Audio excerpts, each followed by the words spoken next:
ভারতের গুজরাটে 242 জন যাত্রী নিয়ে মুহূর্তের মধ্যে একটি বিমান বিধ্বস্ত হয়ে যায় এবং এই 242 জন যাত্রীর সবাই সেখানে মারা গিয়েছে। এবং সবচেয়ে আরো হৃদয় বিদারক ঘটনা হচ্ছে, বিমানটা যেই ভবনের উপরে পড়েছে সেটা হচ্ছে একটি মেডিকেল কলেজ, এবং এই মেডিকেল কলেজের অসংখ্য ছাত্র মরে যাওয়ার সম্ভাবনা রয়েছে।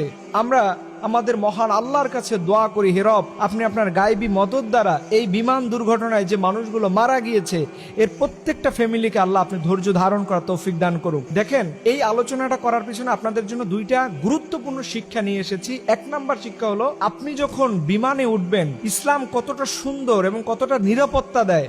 ইসলামে বলা হয়েছে আপনি বিমানে উঠবেন, গাড়িতে উঠবেন, লঞ্চে উঠবেন, রকেটে উঠবেন, যে কোনো যানবাহনে উঠেন, আপনি তখন এই দোয়াটা পড়বেন। আল্লাহ নবী শিখিয়েছেন, সুবহানাল্লাযী সাখখারা লানা হাযা ওয়া মা কুন্না লাহু মুকরিনিন ওয়া ইন্না ইলা রাব্বিনা লামুনকালিবুন। আল্লাহ নবী এই দোয়াটা শিখিয়েছেন, বলছেন তোমরা যেই কোনো আরোহণে উঠবা তখন এই দোয়াটা পড়ে নিবা। দেখেন, এখানকার অনেক মানুষ হিন্দু আছে, অন্য ধর্মের আছে, বিভিন্ন রকমের মানুষ আছে, কিন্তু এইখানে যদি কোনো মুসলমান থেকে থাকে এবং এই মুসলমান যদি এই দোয়াটা পড়ে ওই যানবাহনে আরোহণ করে, আল্লাহ নবী বলে এই দুর্ঘটনায় যারা মারা যায় তারা শহীদ হয়ে যায়। সুবহানাল্লাহ।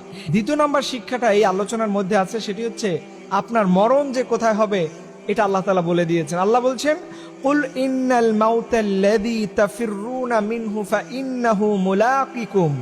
তুমি যেখানেই যাও, 7 আসমানের উপরে যাবা, অতল সমুদ্রের তলদেশে লুকিয়ে থাকবা, কোথাও গিয়ে তুমি বেঁচে থাকতে পারবে না। যদি আল্লাহ তোমাকে ধরে ফেলে তুমি ধরা পড়ে যাবা। তাই বোঝা যায় যে দেখেন, ইসলামটা কত ফ্লেক্সিবল, ইসলামটা কত ক্রিস্টাল ক্লিয়ার।